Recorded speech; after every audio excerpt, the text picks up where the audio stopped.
আমার দাদু বলতো, কাজ সবসময় এমন করবি যাতে কাজ হয়ে যায়, নিলেই তোর নাম। আর আজকে তোমাদের ওয়ান্ডার বিনু বারুইপাড়ার ব্রহ্মদত্ত ধাম।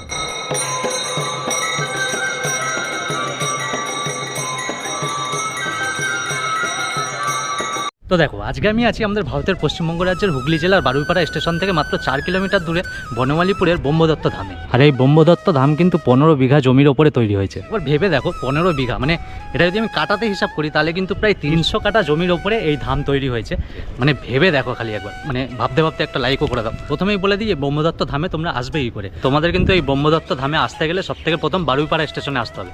এবার বারুইপাড়া স্টেশনে কি করে আসবে? হাওড়া বা বর্ধমান থেকে যে কোনো কটের গাড়ি ধরবে, মানে এই যে বর্ধমান লোকাল বা চন্দনপুর লোকাল, এসব কটের গাড়িগুলো ধরলেই কিন্তু বেগমপুরের পরের স্টেশন, মানে হাওড়া থেকে যদি ট্রেন ধরো তাহলে কিন্তু বেগমপুরের পরের স্টেশনই হচ্ছে বারুইপাড়া স্টেশন। আর যদি ওদিক থেকে মানে বর্ধমান থেকে কটের গাড়ি ধরো তাহলে কিন্তু মির্জাপুর বাকিপুরের পরের